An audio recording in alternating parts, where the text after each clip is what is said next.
Rencontre de diplomates à Abidjan sur invitation des autorités ivoiriennes des transports. L'objectif est de réfléchir à la certification de l'aéroport international Félix Houphouët-Boigny.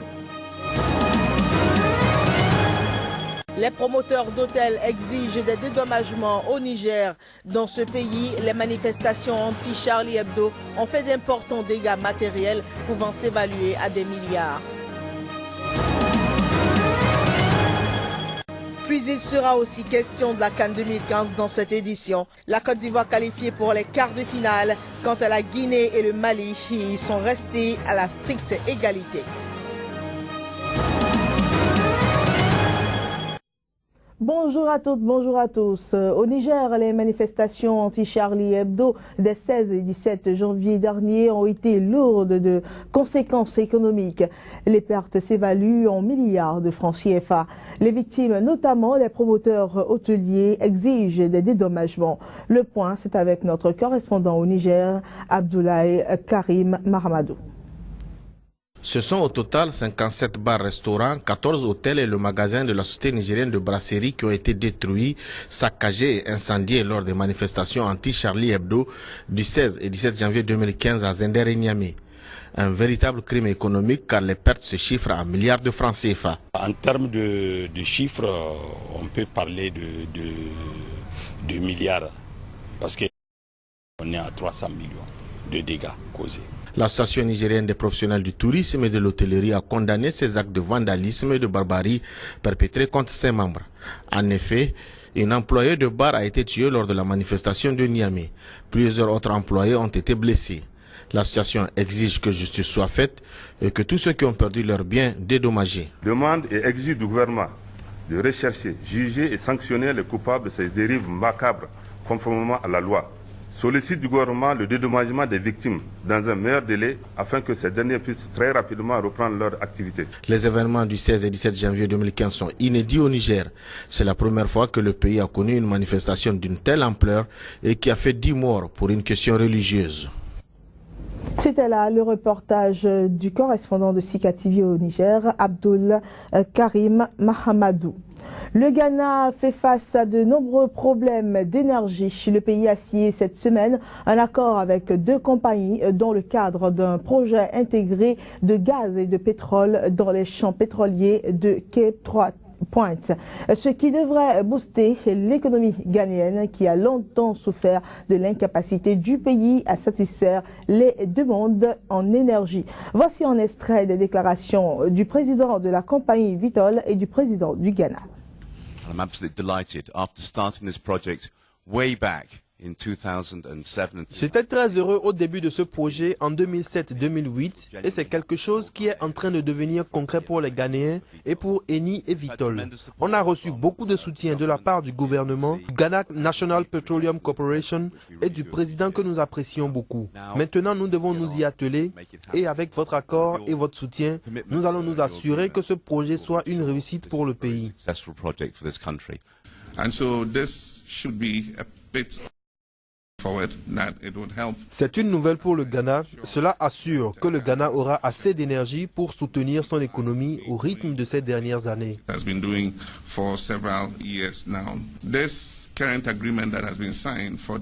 L'accord d'investissement signé par le CAP des 3 Points est à hauteur de 7 milliards de dollars. C'est environ 12% du total de 53,3 milliards de dollars.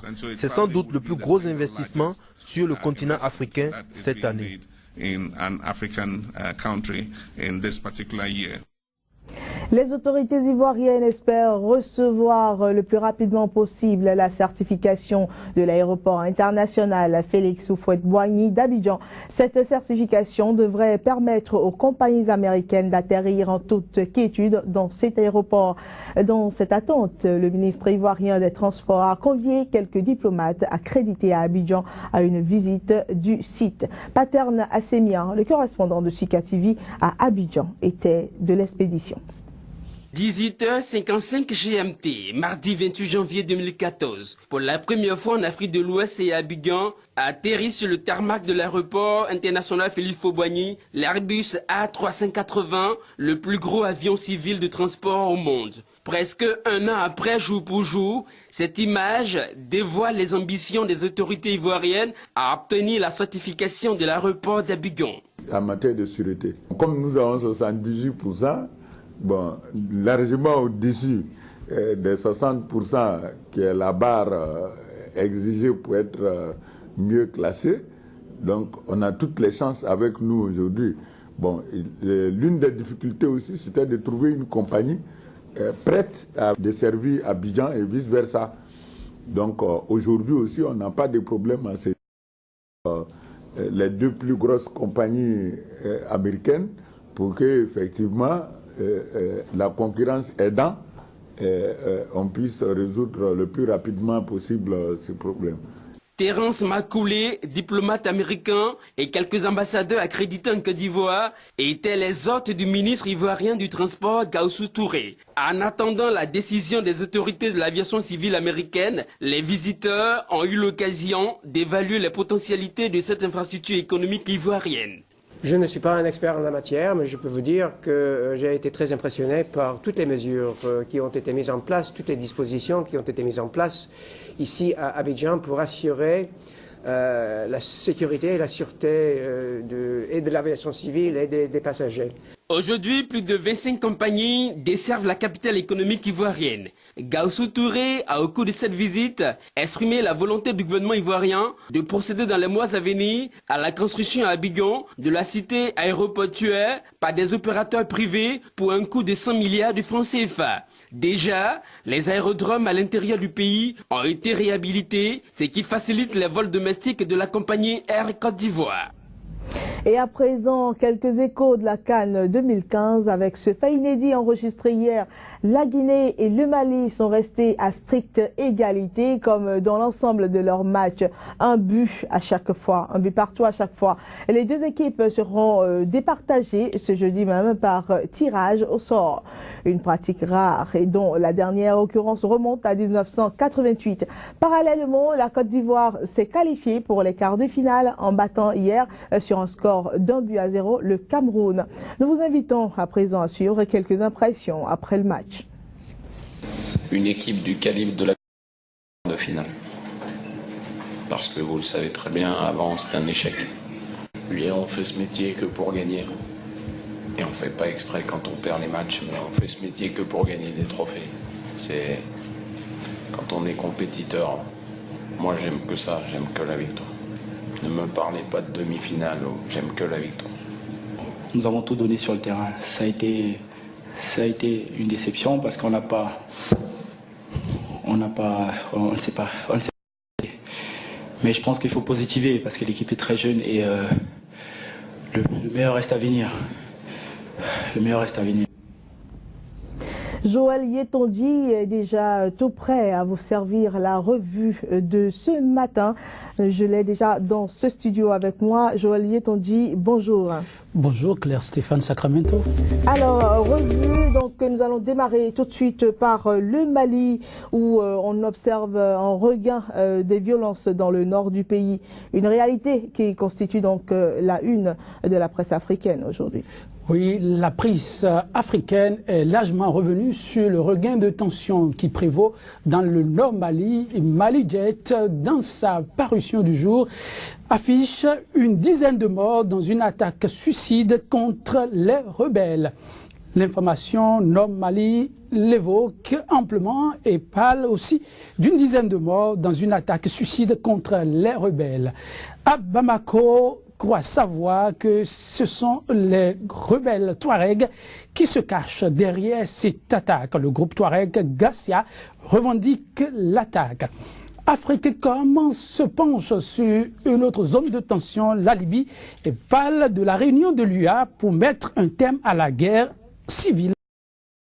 Émergent se penche du côté de la situation en Libye et croit savoir que le groupe de contact de l'UA conclut qu'il n'y aura pas de solution militaire possible au conflit en Libye. Tamoudre renchérit, L'UA privilégie une solution politique à travers le dialogue interlibyen, une option saluée de la Ligue arabe. Le pays, depuis le Burkina, évoque cette réunion de l'UA qui doit trancher de la crise en Libye et se demande si les fruits pourront tenir la promesse des fleurs. Alors, du Mali, nous remontons donc à la RDC, où on a assisté, la RDC qui a été le théâtre de plusieurs mouvements ces derniers temps, surtout de l'opposition. Mais cette fois-ci, après l'opposition, c'est la mouvance qui manifeste. Oui, comme on s'y attend, on y assiste fréquemment dans nos pays et sous nos cieux. Eh bien, la marche de la mouvance a été amplement observée. Toute la journée d'hier, on est Vision qui parle de la marche de soutien à Joseph Kabila. Les rues de Kinshasa étaient bondées de monde. Cette sucette qui a suivi aussi de bout en bout la marche parle de Lubumbashi qui a vibré toute la journée d'hier au rythme de soutien à Joseph Kabila. Cette sucette se penche aussi sur un autre dossier. Il s'agit du dossier Vital Kamerhe que l'on pensait définitivement enterré. Eh bien, la justice exhume le dossier Vital Kamerhe. Wivine Moleka précise cette sucette. Radio Okapi précise que c'est la Cour suprême qui, cette fois-ci, se saisit en personne du dit dossier.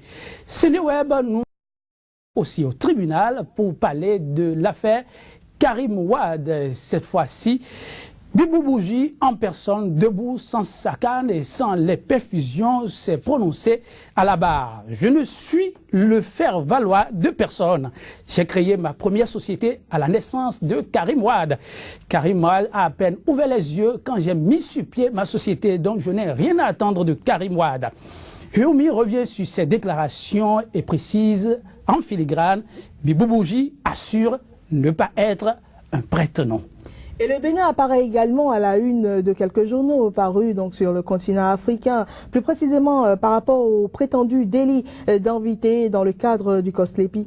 Oui, l'affaire de délit d'initié continue de faire couler assez d'encre et de salive au Bénin.